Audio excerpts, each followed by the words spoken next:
Is $293 million enough money for you? Clearly not. So why do they market it as $700 million while the money that you actually win is less than half of that if you want to cash out? That's the question I was asking, and I've got a quick answer for you today. I'm going to explain how it works and the absolute corrupt, dirty marketing they do to do that. Look, it's making him nauseous. He hates it so much. They're so corrupt.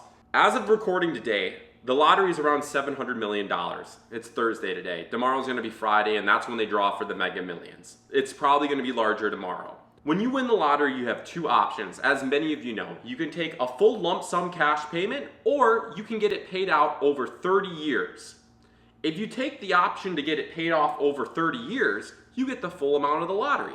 If you want the lump sum in cash, you get basically less than half. And typically, most people take this option. They take the cash option because their thought process is they can invest that money, and over 30 years, they'll make more than if they were to just take it periodically over the 30 in a higher rate, higher risk, whatever the heck you want to call it.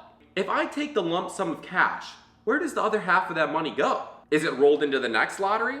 Do the lottery employees just go out and ball at A5 Wagyu steak restaurants all day? Is that money paid in taxes so that furries can get permanent tail transplants? I don't know. That's what my question was. And the answer, frankly, kind of pisses me off because I don't understand how this is legal. I don't understand how you can legally market this. It's crooked. Essentially what they're saying, for example, the lottery roughly, if you want the lump sum payout today, is $300 million payout. However, they market it at $700 million. That is because they say if you were to take the $300 million and invest it over 30 years, it would be worth roughly $700 million. So the true amount of money that's actually in the lottery is whatever the lump sum payment is. If you choose not to take that lump sum payment of $300 million when you win, what the lottery does is it takes the $300 million, moves it over to a very, very safe government account that gets paid interest on every year. So like a government bond, for example, that pays 4% historically. Something like that, where it slowly accumulates and every year you get paid out a little bit, and at the end of those 30 years, the total payments would be around $700 million. So the true amount of money that's actually in the lottery is typically the lump sum amount. And the amount that they market is if you trusted the Lottery Association with your money for 30 years. I don't even know if we're gonna be around for 30 years more, so do what you want. Another big part that pisses me off is people are more likely to buy lottery tickets if they see the lottery is at $1 billion versus the lottery's maybe at $200 million.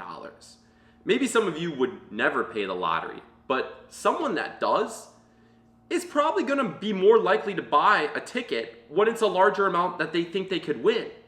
And that's very deceiving. That's very deceptive marketing.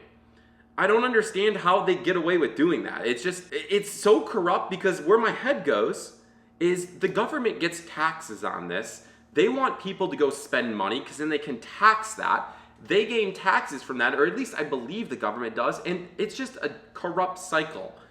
And obviously your odds of winning are absolutely zero if you don't play the Wisconsin lottery. So maybe you should go buy a ticket. Anyways, just wanted to cover it. I thought it was relevant because the Powerball and Mega Millions are both getting up there in price. Best of luck if you're playing. You're better off just buying Pokemon cards and going to furry conventions. Bye.